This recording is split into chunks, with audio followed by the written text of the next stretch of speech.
All right.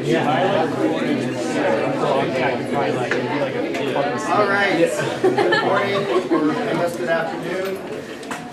The roll sheet is on its way around. I will announce that my favorite fall event is starting today. I cannot wait to run right after class down to the Great State Fair of Oklahoma and get my season pass for the year so that I can start looking at all of the things that people would rather have than their own money. It's really incredible to me. It's a fantastic marketing opportunity. Again, when we talk about transactional sales and those sales philosophy and those sales era, well, this is a great thing to go to and watch. You know, they're going to sell all kinds of stuff. One of the ones that I remember years ago that was really interesting to watch that was just very, very transactional sales was these guys that were selling basically the ShamWow. The ShamWow, and they had two shills in the audience that would go up and, you know, he'd do his little presentation. Oh, it'll take scratches out, it'll dry everything off, blah, blah, blah, blah, blah. Who wants one? And there were these two guys that would say, I'll take two, and they would give him their $20. And then, you know, at the end of the thing, after he'd gotten everybody else's money, those two would get their $20 back, and, you know, in an hour and a half, here they'd go again through this entire cycle. And I think this is really sort of important to talk about, because today we're talking about duty ethics, and we're going to talk about lying and lying in business. And is it ever acceptable to lie in business? So we ended with talking just a little bit about the two types of duty ethics. So utilitarianism takes two forms. The two forms are act utility and rule utility, right? And act utility is the purest form. And act utility basically says that every single situation is somewhat unique. There's an old, I think, I may have this wrong, but I think it's a Buddhist adage, an age-old Buddhist adage that says a man never steps into the same river twice. And that's true, isn't it? You never step into the same river twice, because it's not the same, is it? Rivers, what happens with rivers? They flow. They flow, and so they change. They change a lot. And so, you know, what was, you know, the riverbed at one point may not be the riverbed anymore. And so act utilitarianism basically takes this philosophy that things are always changing. No two situations are ever completely identical. And so you have to do the calculus in each situation and attempt to figure out what's going to be the maximization of happiness or the maximization of utility. Rule utility says, yeah, that's true. No two situations are ever exactly alike. But we can discern enough similarities that we can develop rules. I am offended by students who fall asleep in my class. So, you know, I have a concealed carry permit. Justice is fast. I take out my .357 Magnum and I smite you for falling asleep in my class. Dr. Workgray, my department chair, is equally as offended by students who fall asleep in her class, but, you know, she likes knives, so she stabs you to death. Well, what do we have at the end of the day? We have two dead students, and probably the punishment for those crimes should be the same, right? People don't generally care how you kill them. They care that they should be dead, right? And so we have enough similarities that we can ascertain rules that in the aggregate produce the greatest amount of happiness. So this is all just a little very brief review. Deontological ethics, two types: religious absolutism, which is maybe the oldest type.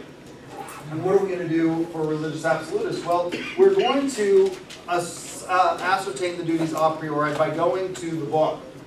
Now, in various places, the book is going to be different. If we're going to go to the book in the United States, whose book are we going to go to? Well, it's probably going to be the Bible, because that's what we are, overwhelmingly. But, you know, there's a problem there. Is there differences in the Bible? Is there a difference between, for example, the Catholic Bible and the King James Version of the Bible? Big difference there, right? Big differences. And then there's the New Internet. And I was always fascinated when Ernest Istook was congressman from the 5th District. He always wanted to bring back prayer in school. And I just thought that was fascinating, because it's like, well, Ernie, you're a member of the Church of Jesus Christ of Latter-day Saints. That's abbreviated LDS. What is the vernacular for LDS? Anybody know? What are they called? Mormons. Mormons, right? You think we're going to be saying Mormon prayers in Oklahoma? Doubtful. I don't think so. What are we going to say in Oklahoma if we based it just on the majority rule? Southern Baptist. Yeah, the majority is Southern Baptist, or at least the plurality. I don't know that any religion has a majority, but the Southern Baptists certainly have a plurality in this state. So we're going to be saying Mormon prayers. Well, the problem with that is whose book are we going to, which version of the book are we going to use? And then there's the problem with interpretation of the book. As a result, a thinker by the name of Immanuel Kant comes up with a solution. He says we can determine ethics a priori through the rational mind, not by turning to a book, but by looking at rational analysis. Kant's three great works are the Critique of Practical Reason,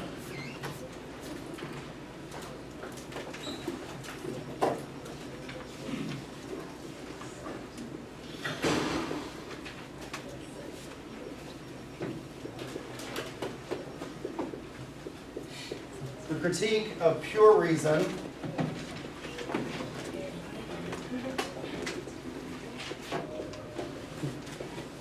and the Metaphysics of Morals.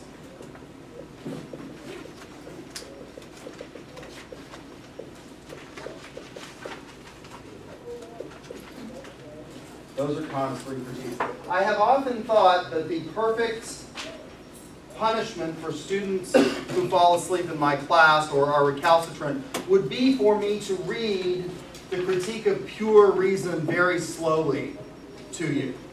I had to read it in my graduate program. It was not fun.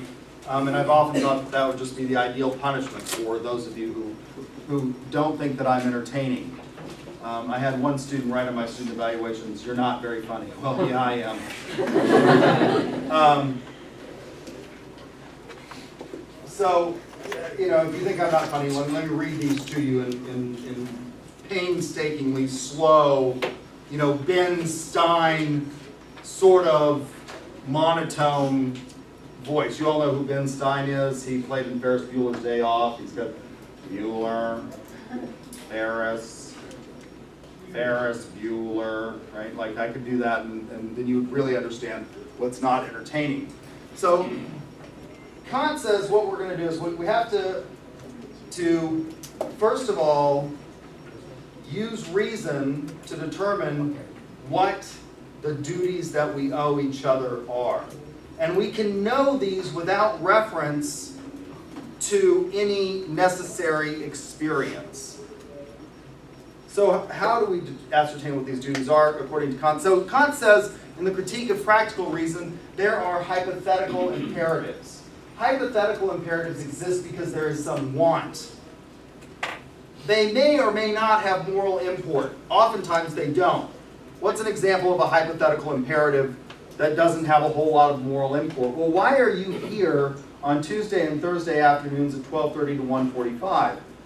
As entertaining as I am, there are things that are more entertaining than me. Like, there's less entertaining, which would be me reading Kant to you in an extremely slow fashion and in a monotone voice. But there are things that I must admit are far more entertaining than sitting here and listening to me lecture you. Well, I don't know, playing the Wii, right?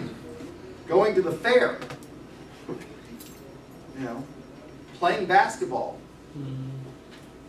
getting on Facebook, figuring out where the cool kids are, is probably all more entertaining, right? So why are you here? I tell students that Thomas Jefferson founded the first publicly funded secular institution of higher education in the world. That was called the University of... Who wants to tell me the answer to this? Nobody. The University of Virginia. Jefferson founds the University of Virginia, and he doesn't want it to be a degree-granting institution. He wants to bring the finest scholars from all over the world to the institution and allow anybody to come and listen to the lectures and leave when they feel truly educated. How many of you would do that? How many of you would just show up and listen to my lecture if it weren't for the fact that you're going to get a grade at the end of this, and you're going to, at the end of this whole experience, after you've compiled 124 credit hours, you'll get this piece of paper that said you are educated, that certifies that you are a Renaissance individual from the University of Central Florida. How many of you would do that? No takers, huh? If I knew how entertaining you were before that. Yeah, maybe. Okay, all right, so maybe, Maybe like Maybe when I was up a fourth of the classes or something. Okay, maybe a fourth of the classes you would actually go to and listen, you might be interested in. Most people wouldn't take you up on that, right? Because what you want is you want the piece of paper. So hypothetical imperative, why do you want that piece of paper?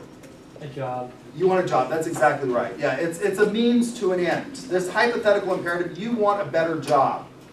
And when I talk to young people now, it used to be that a college education guaranteed you entrance into the middle class. It doesn't anymore.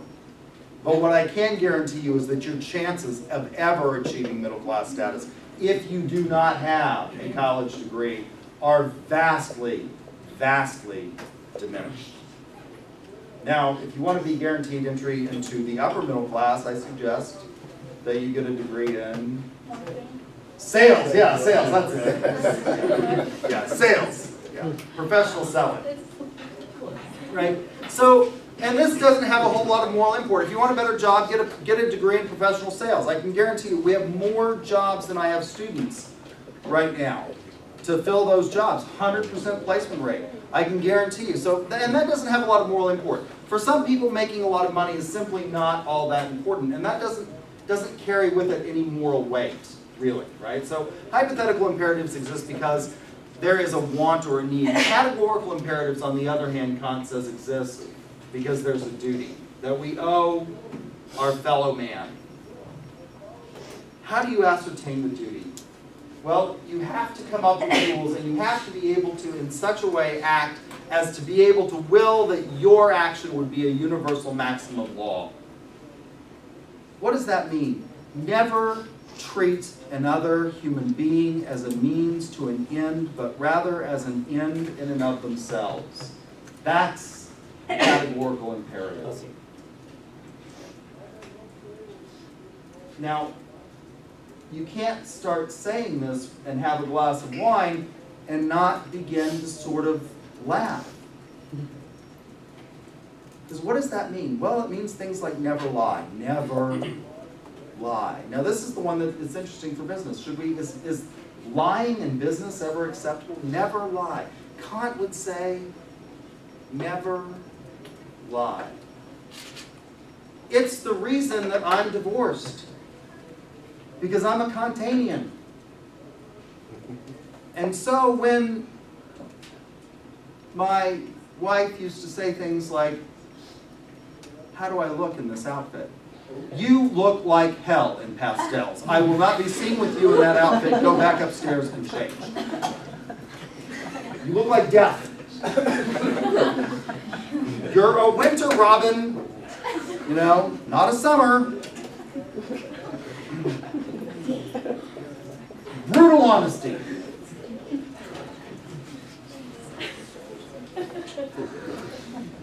Never lie.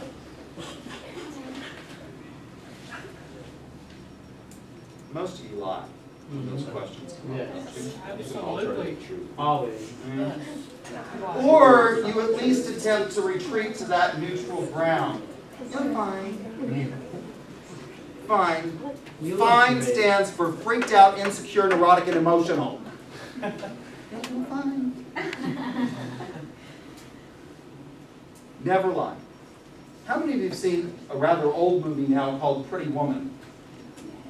Okay? In that movie, Richard Gere plays a guy who's a businessman. And what kind of business is he in? What is that called that he's in? What does he do?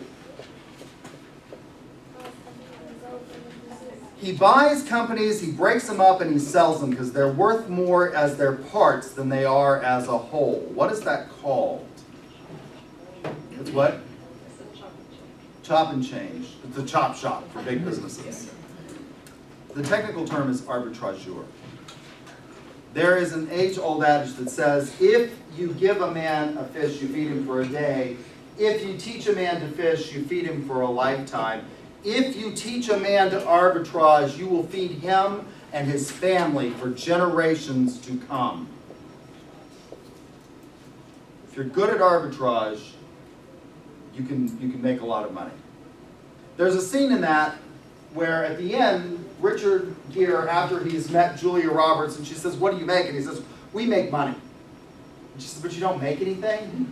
you know, he has this epiphany, this moment when he comes to realize that maybe he should make something. And he decides he doesn't want to harm this guy whose company he's trying to take over, who owns a big shipbuilding company.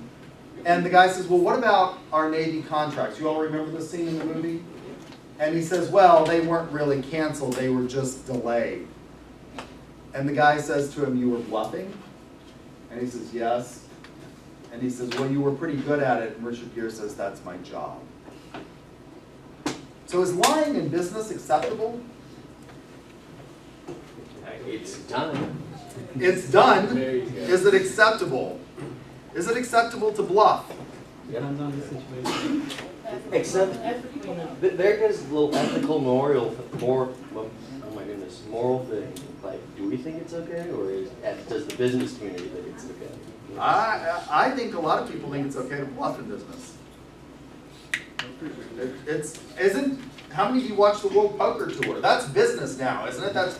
I'm sort of horribly offended by this, that they put the World Poker Tour on ESPN. Like, poker is a sport? Really? But they bluff, don't they? I mean, poker's all about bluffing. It's why, if you watch the World Poker Tour, what do? What do all the poker players do?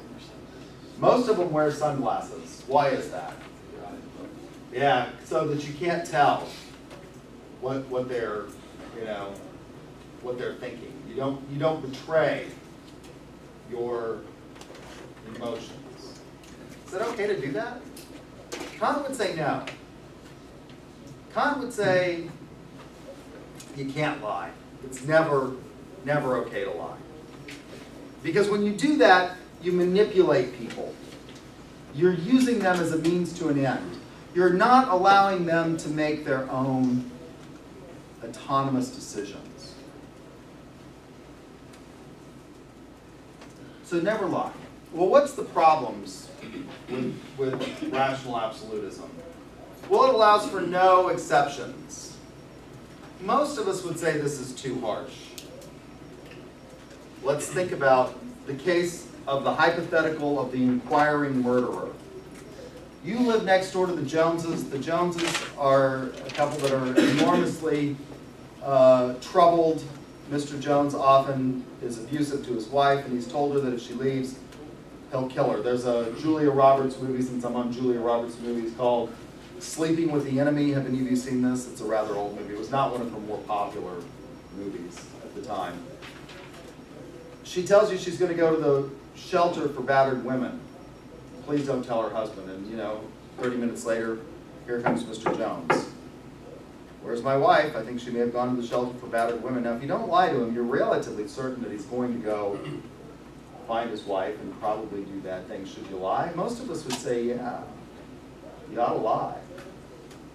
You ought to say, no, she didn't go. She went to her mother's house. And then you ought to get on the phone with the police, right? God would say, no, you can't lie. If bad things happen, but you can't lie. Another problem with deontological ethics is it doesn't tell us what to do if we have conflicting duties. It would be perfectly logically consistent to say we should have a duty that says you shouldn't participate in the taking of an innocent life.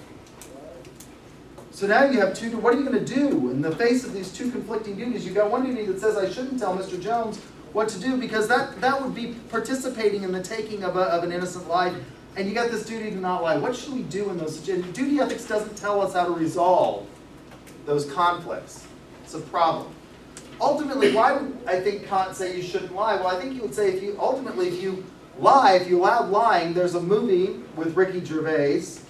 Since I'm on my movie kick, how many of you have seen this movie? It's called The Invention of Lying. And people in that movie are brutally honest, sort of like I am, right? He's going on this date with this woman, and apparently whoever's on the other end of she's on the phone with her girlfriend or her mother, I can't remember. Do you remember in that movie? And it was her mother, and I guess her mother says, are you going to have sex with him? And she's like, no, he's kind of dumpy and fat looking. Yeah, and he's standing right there, like, hello, I can hear you. And he lies, and it turns out, initially it's pretty good for him because he's the first person on the planet to to lie, and all of a sudden everybody, he tells them at the bank that there's a mistake and that he's worth millions of dollars, and they just put millions of dollars back into his account. But ultimately it leads to sort of bad results. And I think that's what Kant would say is, ultimately it would lead to, well, if you say that, isn't that a backdoor way of saying that results really do matter? Ultimately? That results really do play some role in all of this? There's a third theory that's based on Aristotle's Nicomachean Ethics and Eudemian Ethics, his two greatest works. And it's a holistic. Rather than trying to tell us how to act in discrete situations, virtue ethics attempts to instill in us the virtues so that we'll know how to act. Rather than telling us what to do in this case or that case, virtue ethics attempts to form the whole individual.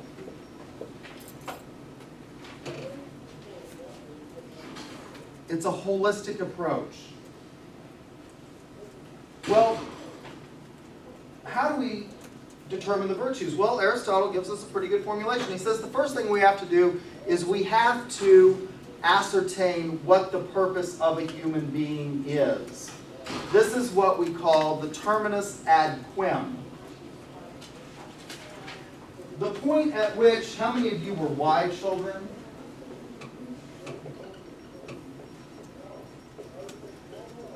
How many of you were Y children? You asked why. Why? I was a Y child. Why did we have to go to college? Yeah, why do we have to go to why do I have to go to school? I don't want to go to school. But you have to learn so that you can grow up and support yourself, right?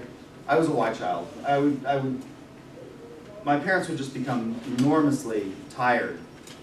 And I can remember at one point after an argument and a series of whys with my mother looks at me and says, "Grant, you can't ride a dead horse."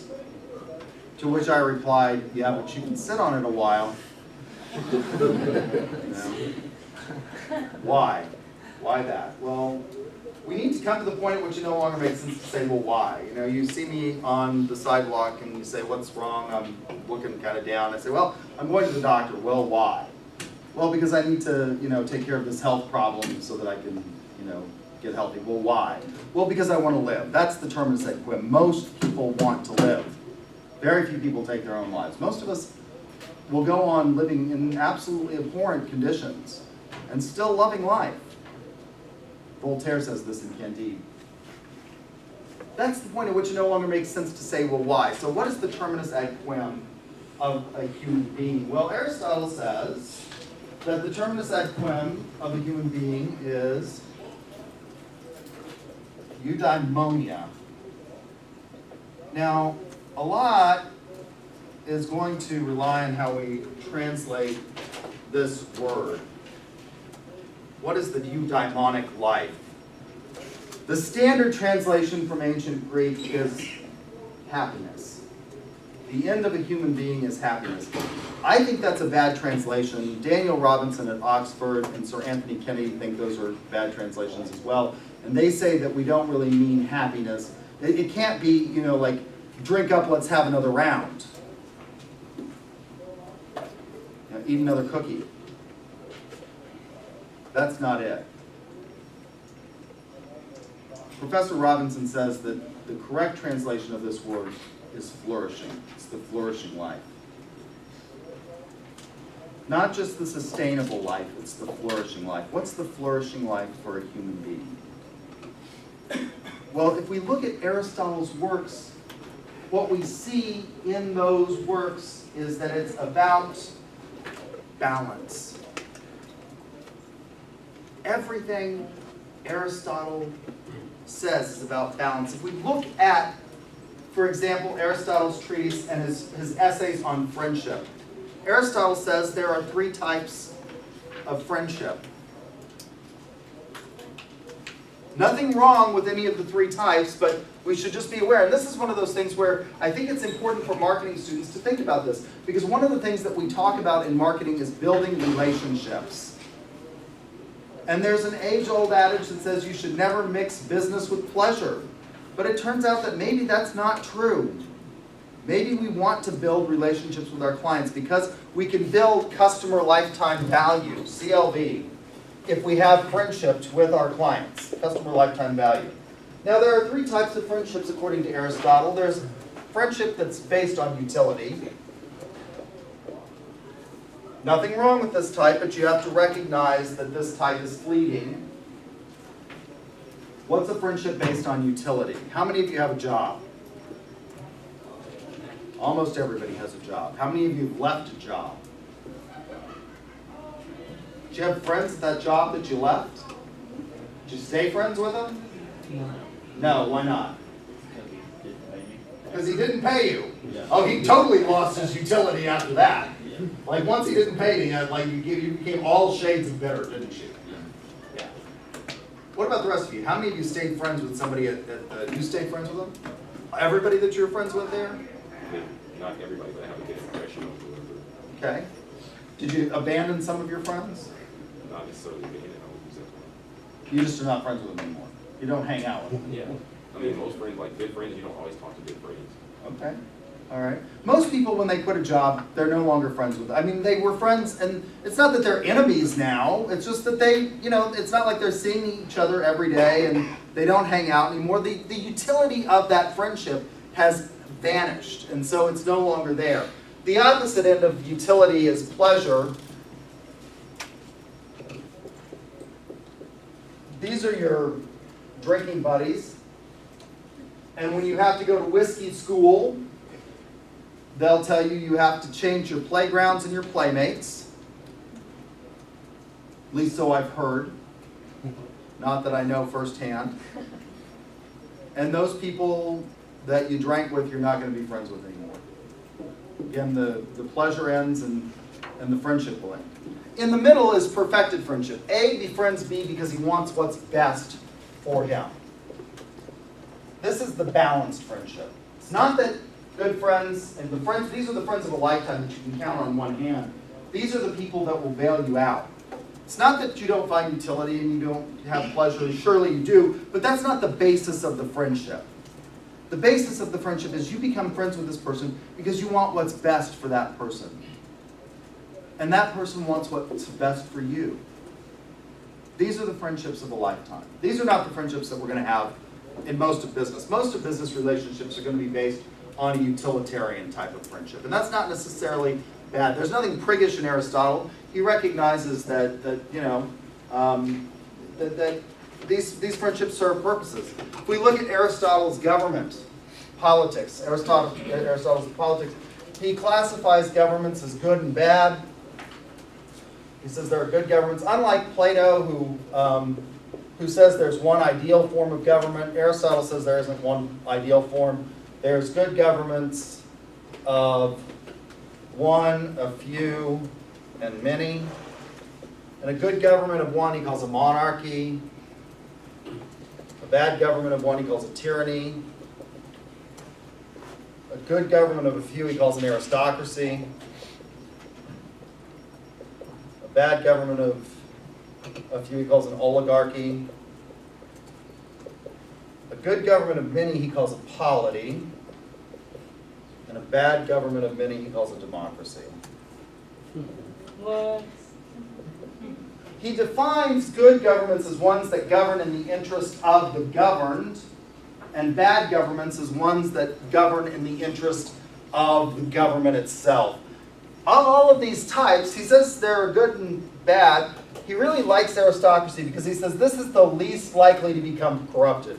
Monarchy, it's very easy to become corrupted. It's very easy to start out as sort of the benevolent dictator and easily degenerate into a tyrannical dictator. Same with polity. It's easy to start out with people voting and things like that. It's real easy to get that mob psychology going and for it to degenerate into a bad government. The purpose of all of this is to say that for Aristotle, everything is about balance. You see this in friendship, you see this in politics, and you see it in the Nicomachean ethics and the Eudemian ethics. It's about defining the means between extremes. So what's an extreme defective character? Well, it's the cowardice. What's the opposite of the coward? It's the heedless person. This is the person that's always willing to charge into battle no matter what comes. What's the middle ground? Well, it's courage. The courageous person knows when to fight the good fight. Now, the criticisms of Aristotle's virtue ethics are, how do we determine what the end of a human being is? I think Aristotle does a really good job of that. And I agree with his formulation. Of course, I dote on Aristotle. He is my favorite. The second is that even if we could agree on what the end of a human being, some people would say the end of a human being is not happiness, it's to worship the deity, right? It's to love Jesus. I think Aristotle has a really good argument on what constitutes the end of a human being.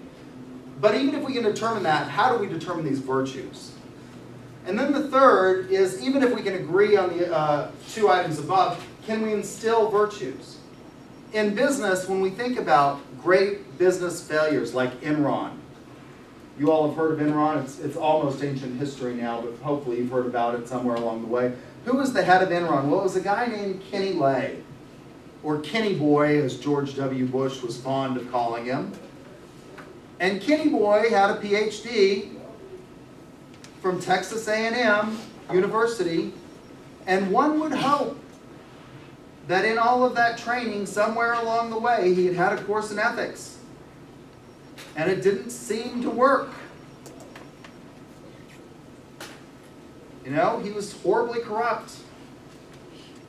He stole people's money, in essence,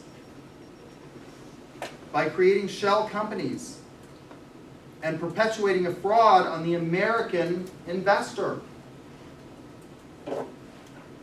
I can tell you that there's at least one instance of it working, and that's Benjamin Franklin. Franklin really believed in virtue ethics. He rose from enormously humble beginnings. His father basically was a renderer. He made soap and stuff like that out of animal fat, candles. He was a very low-level tradesman. Franklin rises from that. He had a horrible childhood in many respects.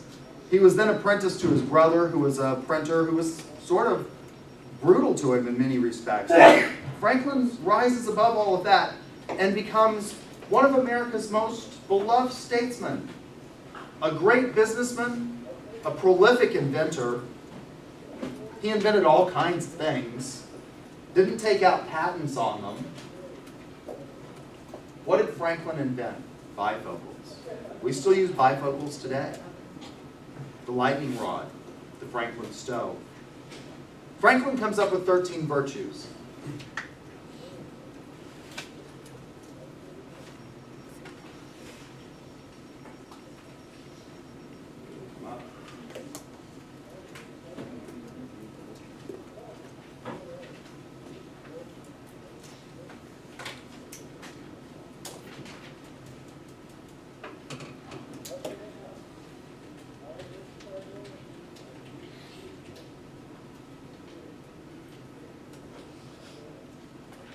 Why did Franklin choose 13? You can see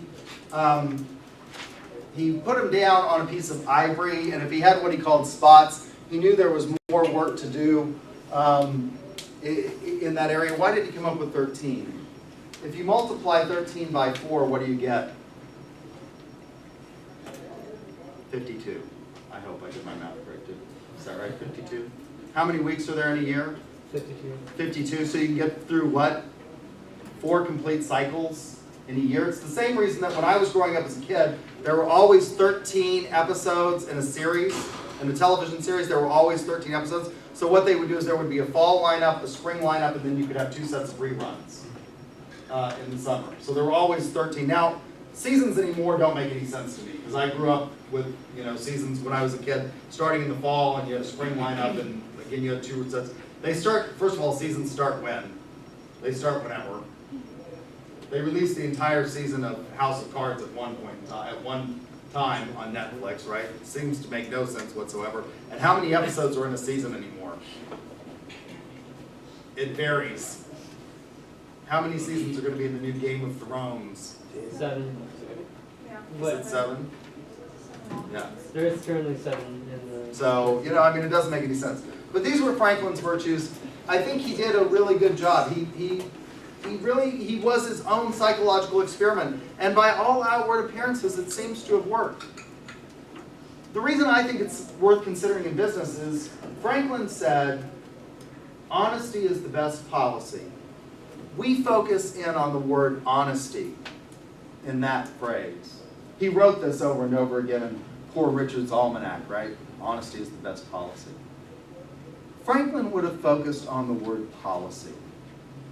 It pays off well. It pays good dividends, to be honest.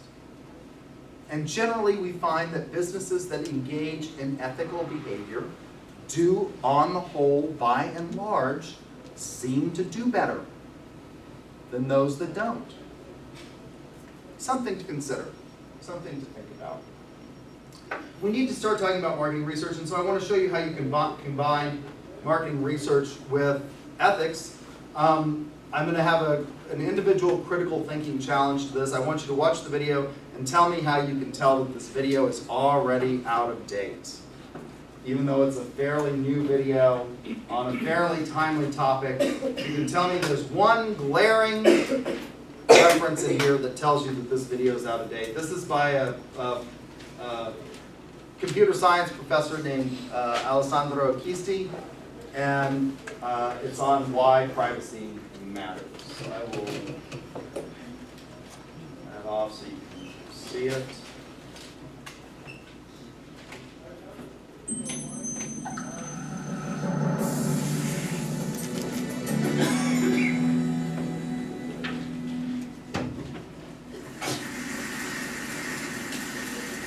I would like to tell you a story connecting the notorious privacy incident involving Adam and Eve and the remarkable shift in the boundaries between public and private, which has occurred in the past 10 years. You know the incident. Adam and Eve, one day in the Garden of Eden, realize they are naked, they freak out, and the rest is history. Nowadays, Adam and Eve would probably act differently. We do reveal so much more information about ourselves online than ever before.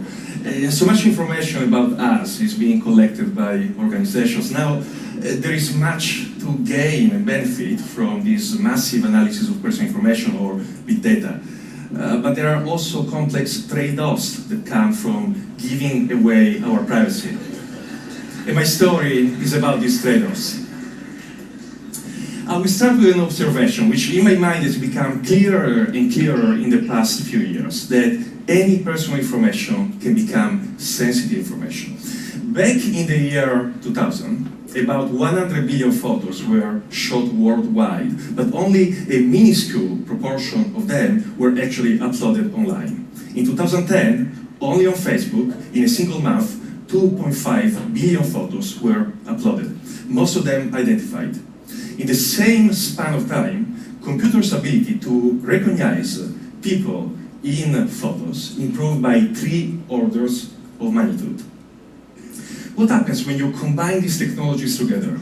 Increasing availability of facial data, improving facial recognizing ability by computers, but also cloud computing, which gives anyone in this theater the kind of computational power which a few years ago was only the domain of 3-letter agencies. And ubiquitous computing, which allows my phone, which is not a supercomputer, to connect to the internet and do there hundreds of thousands of face matches in a few seconds.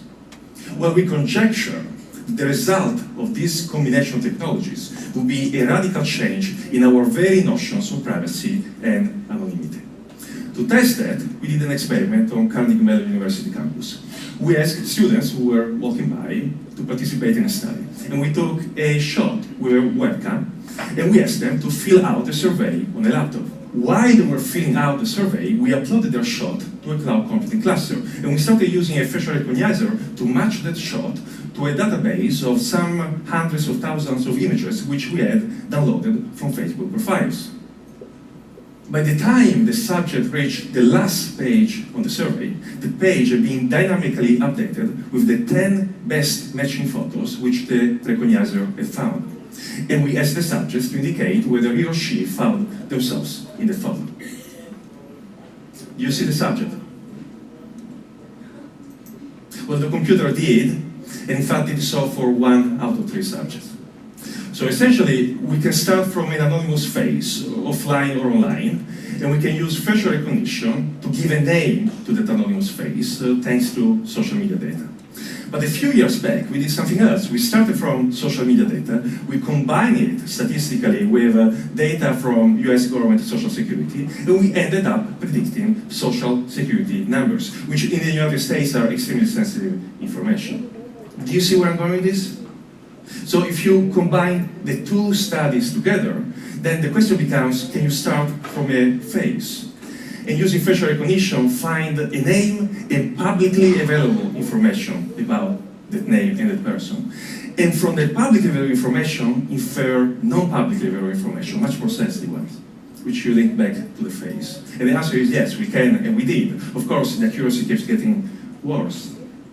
But in fact, we even decided to develop an iPhone app, which uses the phone internal camera to take a shot of a subject and then upload it to a cloud and then do what I just described to you in real time. Looking for a match, finding public information, trying to infer sensitive information, and then sending it back to the phone so that it is overlaid on the face of the subject. An example of augmented reality, probably a creepy example of augmented reality. In fact, we didn't develop the app to make it available, just as a proof of concept. In fact, take these technologies and push them to their logical extreme. Imagine a future in which strangers around you will look at you through their Google glasses or one day their contact lenses and use 7 or 8 data points about you to infer anything else which may be known about you. What will this future without secrets look like? And should we care? We may like to believe that the future with so much wealth of data will be a future with no more biases. But in fact, having so much information doesn't mean that we will make decisions which are more objective. In another experiment, we presented to our subjects information about a potential job candidate. We included in this information some references to some funny, absolutely legal, but perhaps slightly embarrassing information that the subject had posted online. Now, interestingly, among our subjects, some had posted comparable information, and some had not. Which group do you think was more likely to judge harshly our subject? Paradoxically, it was the group who had posted similar information, an example of moral dissonance. Now, you may be thinking, this does not apply to me because I have nothing to hide. But in fact, privacy is not about having something negative to hide. Imagine that you are the HR director of a certain organization and you receive resumes and you decide to find more information about the candidates, therefore you Google their names and in a certain universe you find this information. Or in a parallel universe, you find this information. Do you think that you will be equally likely to call either candidate for an interview? If you think so, then you are not like the US employers who are in fact part of our experiment. Meaning we did exactly that. We created Facebook profiles, manipulating traits, and then we started sending out resumes to companies in the US. And we monitored whether they were searching for our candidates and whether they were reacting to the information they were finding on social media. And aware, discrimination was happening through social media for equally skilled candidates. Now, marketers like us to believe that all information about us will always be used in a manner which is in our favor. But think again, why should that be always the case? In a movie which came out a few years ago, Minority Report, a famous scene had Tom Cruise walk in a mall and holographic, personalized advertising would appear around him. Now, the movie is set in 2054, about 40 years from now. And as exciting as the technology looks, it already vastly underestimates the amount of information the organization can gather about you, and now they can use it to influence you in a way that you will not even detect. So, as an example, this is another experiment actually we are running, not yet completed. Imagine that an organization has access to your list of Facebook friends, and through some kind of algorithm, they can detect the 2 friends that you like the most. And then they create, in real time, a facial composite of these two friends. Now, studies prior to ours have shown that people don't recognize any longer, even themselves, in facial composites, but they react to those composites in a positive manner. So next time you are looking for a certain product and there is an ad suggesting you to buy it, it will not be just a standard spokesperson. It will be one of your friends. And you will not even know that this is happening. Now, the problem is that the current policy mechanisms we have to protect ourselves from the abusers of personal information are like bringing a knife to a gunfight. One of these mechanisms is transparency, telling people what you're going to do with their data. And in principle, that's a very good thing. It's necessary, but it is not sufficient. Transparency can be misdirected. You can tell people what you're going to do, and then you still nudge them to disclose arbitrary amounts of personal information. So in yet another experiment, this one with students, we asked them to provide information about their campus behavior, including pretty sensitive questions, such as this one. Now, to one group of subjects, we told them, only other students will see your answers. To another group of subjects, we told them, students and faculty will see your answers. Transparency, notification, and sure enough, this worked, in the sense the first group of subjects were much more likely to disclose than the second. It makes sense, right? But then we added the misdirection. We repeated the experiment with the same group, this time adding a delay between the time we told subjects how we will use their data and the time we actually started answering the questions. How long a delay do you think we had to add in order to nullify the inhibitory effect of knowing that faculty will see your answers? 10 minutes? 5 minutes? 1 minute? How about 15 seconds? 15 seconds were sufficient to have the two groups disclose the same amount of information, as if the second group now no longer care for faculty reading their answers. Now, I have to admit that these talks so far may sound exceedingly gloomy, but that is not my point. In fact, I want to share with you the fact that there are alternatives. The way we are doing things now is not the only way they can be done, and certainly not the best way they can be done.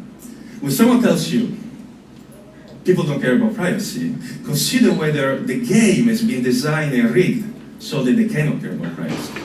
And coming to the realization that these manipulations occur is already halfway through the process of being able to protect yourself.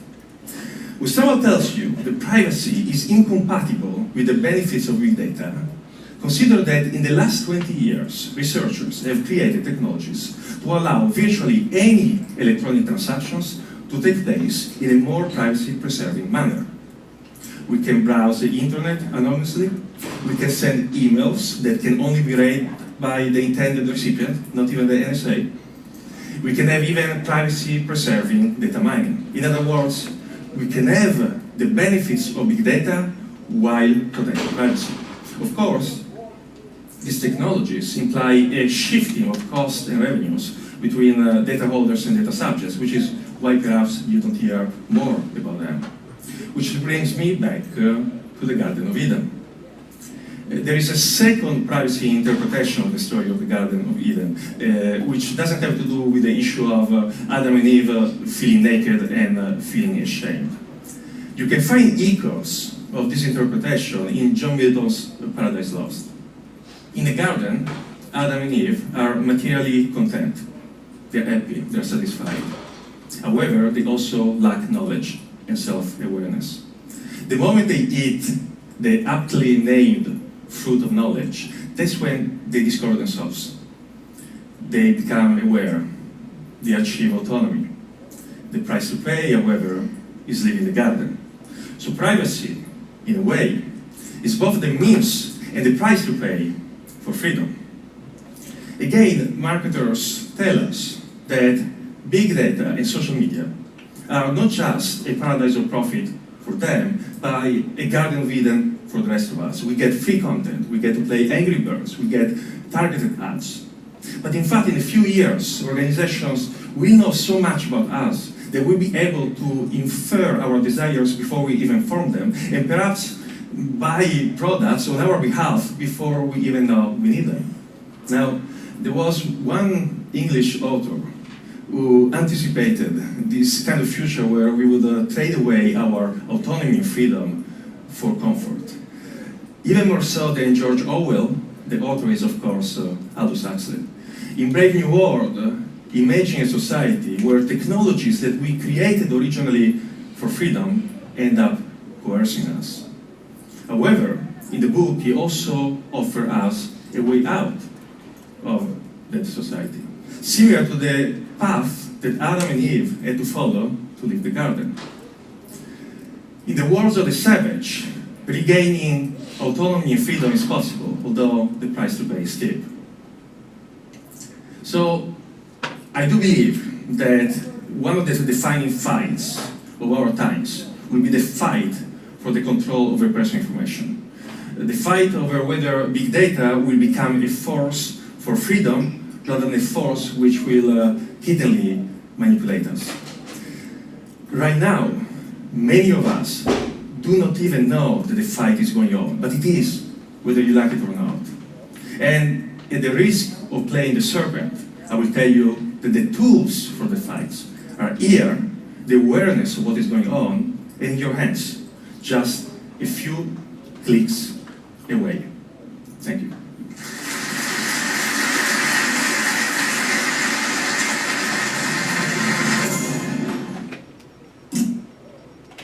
All right, so we figured out why this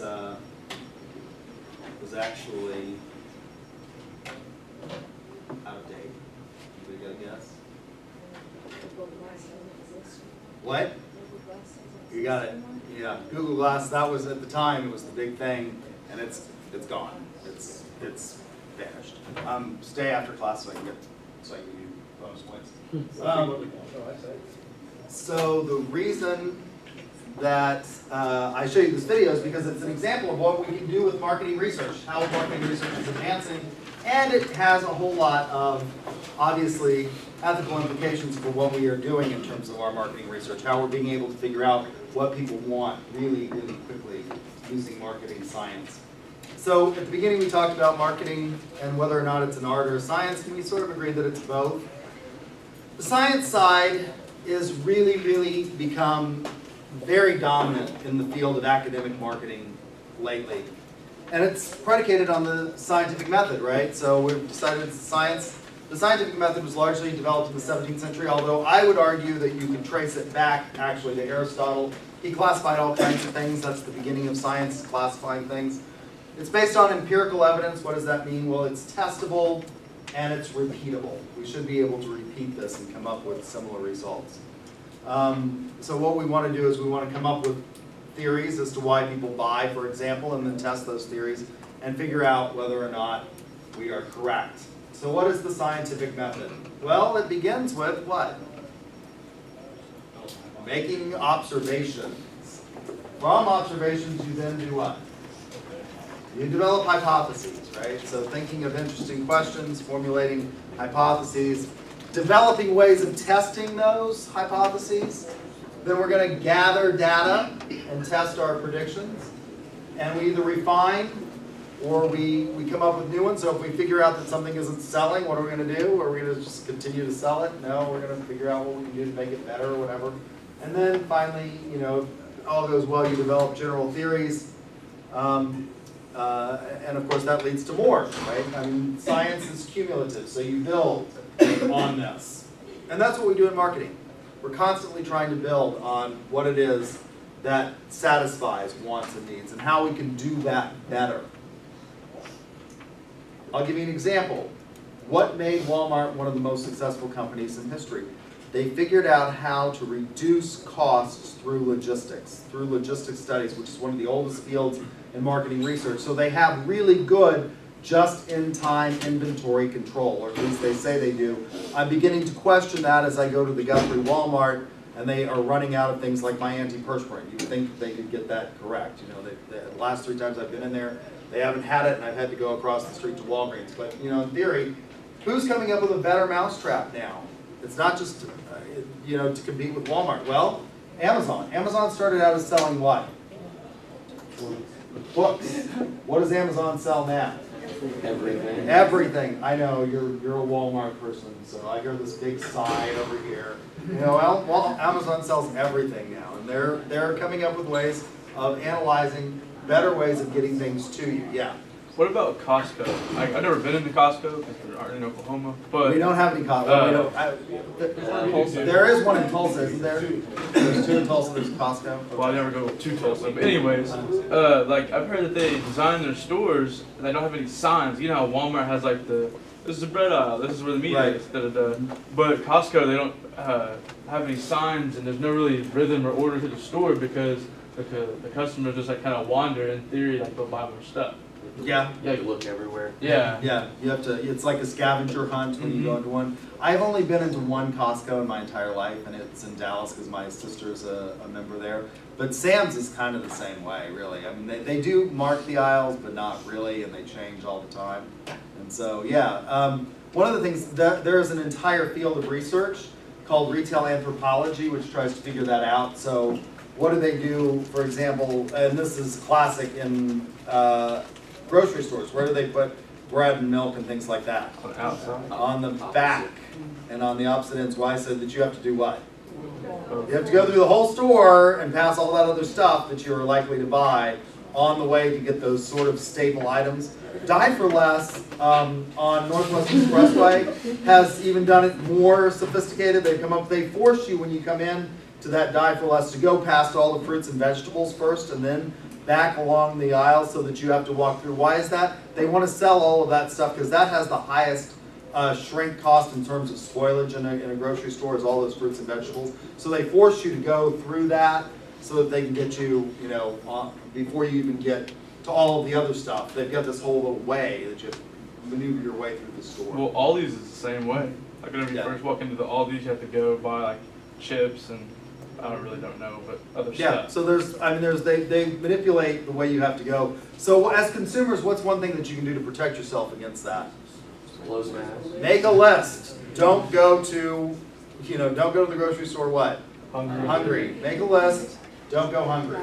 Because you'll buy more stuff than you ever thought about.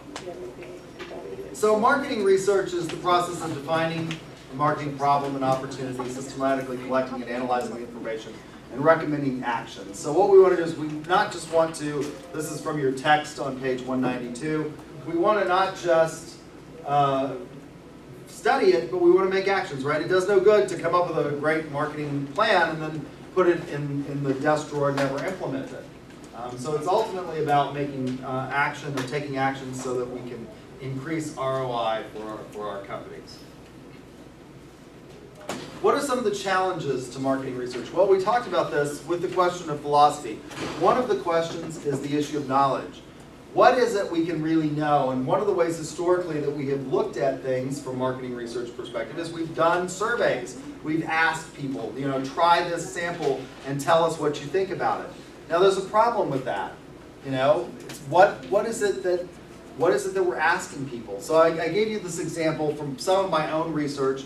This is one of the questions on an ethics instrument that we use a lot in marketing ethics research.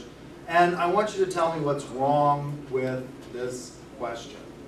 So here's the question. Rigidly codifying an ethical position that prevents certain types of actions could stand in the way of better human relations and adjustments. There's a big problem with that. Now this is part of an instrument that has been widely used in marketing ethics research. It's been one that's been tested. The Chromax alpha on this is enormously high, and yet there's a glaring problem with this one question in the instrument. So we've got one person who won the critical thinking challenge for today. For the first part, this is the second part. If you can give me the right answer to what's wrong with this question, you get bonus points for today. You have an answer. What is it? People won't always be completely honest face to face. Okay, that's true, but what's wrong with the question itself? What? Rigidly codifying ethical tends to point toward like whether there's one right and one wrong.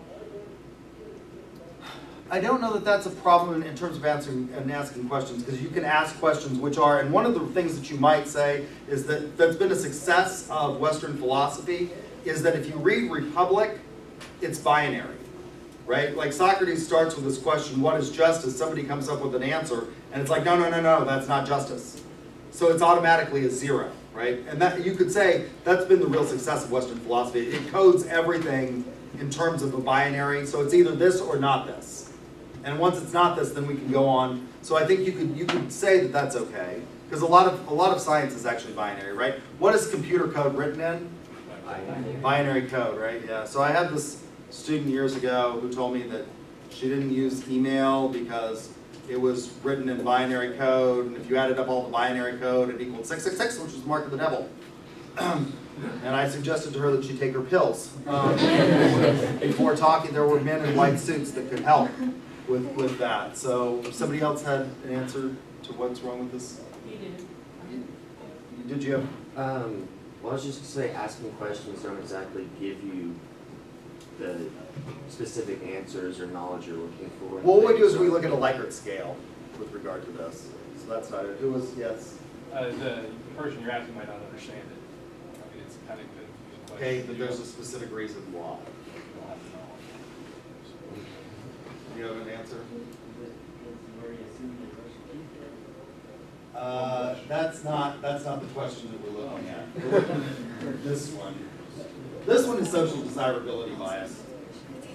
Yeah. Different groups have different ethics. There's not all one all. Yeah, but that's what the question's designed to test. This is a really tough question, by the way. How's it a question without Because it's on a Likert scale. So it asks you to respond to whether or not you agree, slightly agree, neutral, disagree, strongly disagree. So it doesn't have to, it's asking you to reply to the statement. So it's actually a statement, and it asks you how you feel about the statement. There's one big problem with this question. One huge problem.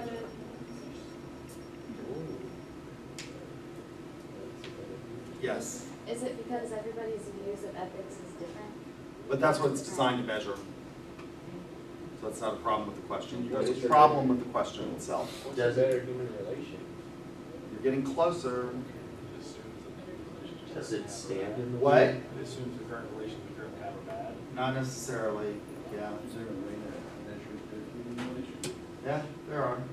Does it actually, does it actually stand in the way of making better relations and adjustments? That's what it's trying to measure. There's Does, a problem with the question itself. so does ethics change over time? I would say that it doesn't, but that's not the problem with the question. Does it prevent? Okay, we're running out of time, so I'll tell you what the answer is. Better human relations and adjustment. This is what we call a double-barreled question. And there's a problem with asking it because it's not one and the same thing, right? You can have really good human relations. You can be a sociopath and have really good human relations with it because you lie to people. That doesn't mean you're well adjusted. It's a double-barreled question. It asks two things in the same question, and you can't do that. That's the problem with the question.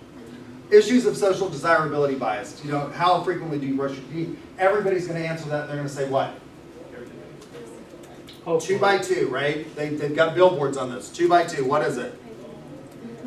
2 times a day for 2 minutes, right? 2 times a day for 2 minutes. 2 minutes? There, what?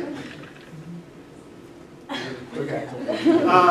There's also a disconnection. There could be a disconnection between desire and action. So a lot of people will tell you in surveys what they think they did, but not necessarily what they actually did, right? Because they have a tendency to project into them, and that's one of the challenges with marketing research. So, step 1, we're going to define the problem. So we're going to formulate a question based on observations. So we're going to go out there and we're going to observe what is it that people want. This is what businesses do all the time. Why is it that Apple is releasing, what has been released now? iPhone X. They've released 3 versions of the iPhone all at once. No, 3. It's 8, 8S, and the X. Yep, they've released 3. Sounds like a ripoff. So they released 8, then they usually, like this one, this is a 7. They released the 7, then they came out with what? 7S, and then they came out with this. So they've released 3 versions. They released 8, 8S, and X. all at once. At least that's what Apple's website says the last time I checked. They will release it all of it. So what is it why did they do that? Why did they come up with a release? I think this is a bad plan, by the way, to release, 3 different ones at one time. Well, I mean, the X is like $1,000. The X is $1,000. This is a marketing ploy if I ever saw one, right? You got the premium. It's now the luxury item, and then you got the others. I feel like the X's should try to get up to par with the S8 because they're taking away the home button, but the S8 doesn't. They already did that first, and they already have like a curved edge, and they're. Does it have facial recognition? Yes. The 8? But not to the same extent, no. Yeah. So, so why did they do this? Well, because we are constantly fascinated with the new and better thing, right? So they observed this, and they are going to, set research objectives. These should be specific and measurable. Now, there are different types. We can classify research in different ways. We can classify it as exploratory, figuring out what it is that people want, going out there and asking questions like, what would you like? What would make your phone experience better? That's exploratory research. And you're going to collect all kinds of data on that. Descriptive,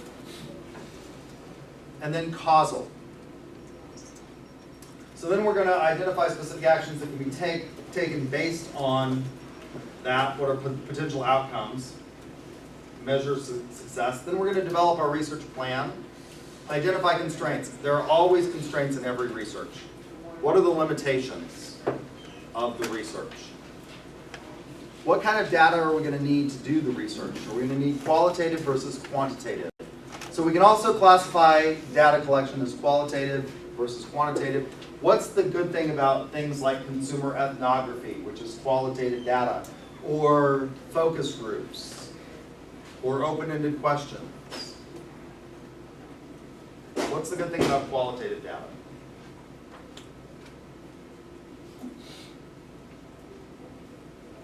But what's a limitation to it as well? What's a good thing about focus groups? Or asking open-ended questions? Or consumer ethnography. So what you do in consumer ethnographic studies is you go and you actually watch consumers use the product. Figure out how they're using it. What can you gather by doing that?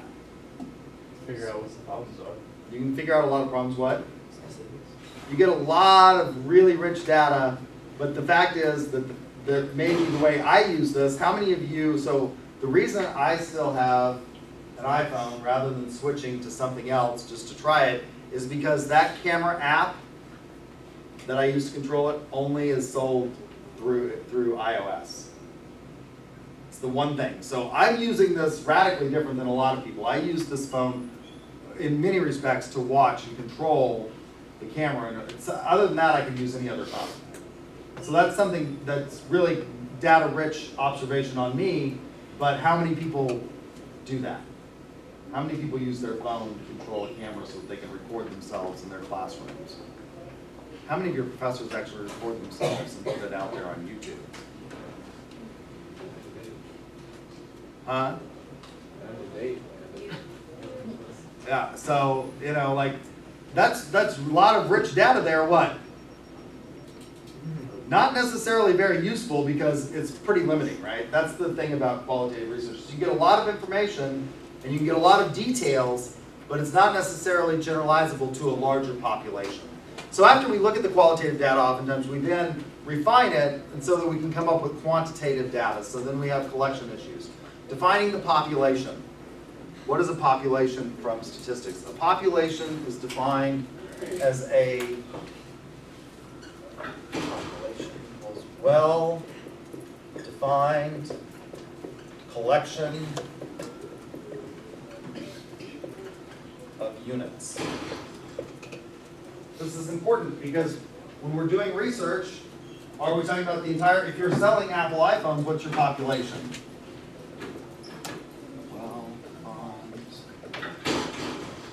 Collection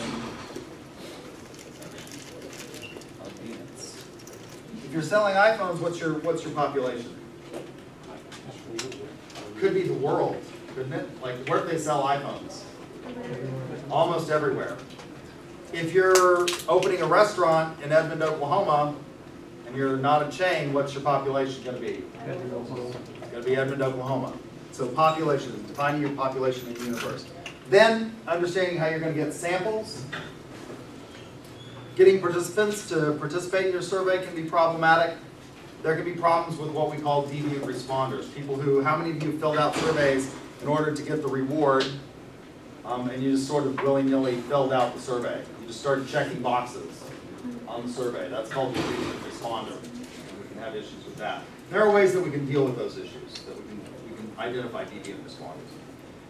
Then we're going to collect the information. Then we can again classify data in different ways.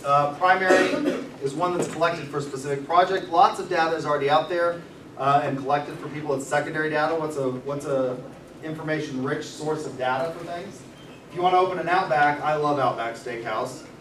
I wish there was an Outback in Guthrie. There's not going to be one because what do they know? You have to support an Outback. Well, they know that you have to have a population of at least about 50,000 people to support an Outback. What does Guthrie not have?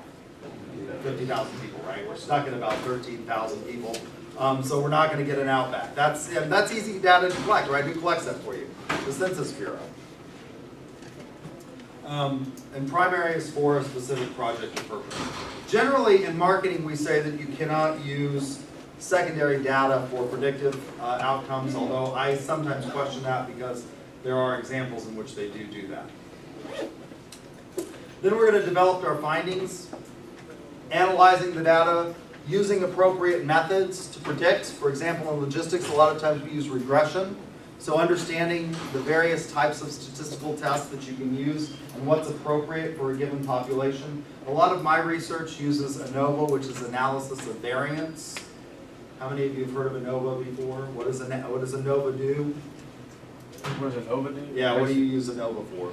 You kind of test it to see like if an independent variable or a dependent variable affects an independent variable? Yeah, you look at it to see if treatment groups, for example, vary in the variance, and variance is defined statistically as lowercase sigma squared equals uppercase sigma xi minus x bar squared over n minus 1.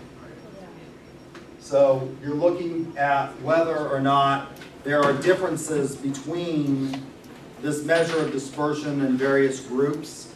It's one that's commonly used in marketing. Regression uses analysis of variance. It looks at the difference in variance to use a predictive variable for the line. So then you're going to present your findings. In doing this, you want to be direct. Again, it shouldn't be a mystery novel. It should be understandable. Your text talks about using marketing dashboards on page 211, so you can graphically display this. This has become big. It's been very easy to do this. We can gather lots of information, as the Akisti video demonstrates. And then you want to be brief, the rule of parsimony. Don't claim more than you can prove. And then, of course, based on that, companies should take action. If they find that there's a need or desire out there for releasing, I'm going to be willing to bet that since Steve Jobs has died, they didn't do a lot of marketing research when Steve Jobs was alive. But now that he's dead, I'm going to be willing to bet that they did some marketing research and figured out why they could release 3 versions of a phone, what they thought they were going to gain by that. And did that research. So make recommendations, implement those, and then evaluate results, right? You want to do what constantly as a business? It's not working, you use feedback, and what? You know, take actions to correct for problems that you experience. All right, and I made it through just in time.